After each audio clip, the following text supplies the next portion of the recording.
আরে আমি এখন জান্নাতে যাব। আরে জান্নাতে যাওয়া যা বন্ধ হয়ে গেল কেন? মনে হয় আমি পৃথিবীতে অনেক খারাপ কাজ করছিলাম। একদিন নদীর ধারে একটা হরিণ ছানা পানি খাচ্ছিল, আর এইটা দেখে আমি অনেক রেগে যাই। তারপর হরিণ ছানাকে গুতা দিয়ে নিচে ফেলে দিই। তারপর হরিণ ছানা উঠে আবার পানি খেতে নয়। তারপর আমি তাকে দাবার দিয়ে বাসায় পাঠিয়ে দিই। আর এই কাজটার জন্য আজকে আমাকে জাহান্নামে যেতে হবে। আচ্ছা কিছু করার না, এখন তো আমাকে জাহান্নামে যেতেই হবে।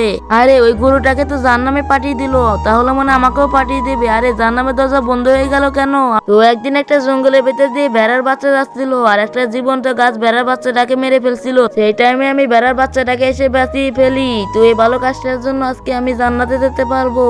দরজা বন্ধ হয়ে গেল কেন? মনে হয় আমি পৃথিবীতে অনেক খারাপ কাজ করছিলাম। একদিন নদীর ধারে একটা হরিণ ছানা পানি খাচ্ছিল, আর এইটা দেখে আমি অনেক রেগে যাই। তারপর হরিণ ছানাকে গুতা দিয়ে নিচে ফেলে দিই। তারপর হরিণ ছানা উঠে আবার পানি খেতে নয়। তারপর আমি তাকে দাবার দিয়ে বাসায় পাঠিয়ে দিই। আর এই কাজটার জন্য আজকে আমাকে জাহান্নামে যেতে হবে। আচ্ছা কিছু করার না, এখন তো আমাকে জাহান্নামে যেতেই হবে।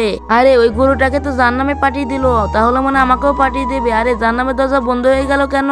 তো একদিন একটা জঙ্গলের ভেতর দিয়ে ভেড়ার বাচ্চা যাচ্ছিল, আর একটা জীবন্ত গাছ ভেড়ার বাচ্চাটাকে মেরে ফেলছিল। সেই টাইমে আমি ভেড়ার বাচ্চাটাকে এসে বাঁচিয়ে ফেলি। তো এই ভালো কাজটা বন্ধ হয়ে গেল কেন? মনে হয় আমি পৃথিবীতে অনেক খারাপ কাজ করছিলাম। একদিন নদীর ধারে একটা হরিণ ছানা পানি খাচ্ছিল, আর এইটা দেখে আমি অনেক রেগে যাই। তারপর হরিণ ছানাকে গুতা দিয়ে নিচে ফেলে দিই। তারপর হরিণ ছানা উঠে আবার পানি খেতে নয়। তারপর আমি তাকে দাবার দিয়ে বাসায় পাঠিয়ে দিই। আর এই কাজটার জন্য আজকে আমাকে জাহান্নামে যেতে হবে। আচ্ছা কিছু করার না, এখন তো আমাকে জাহান্নামে যেতেই হবে।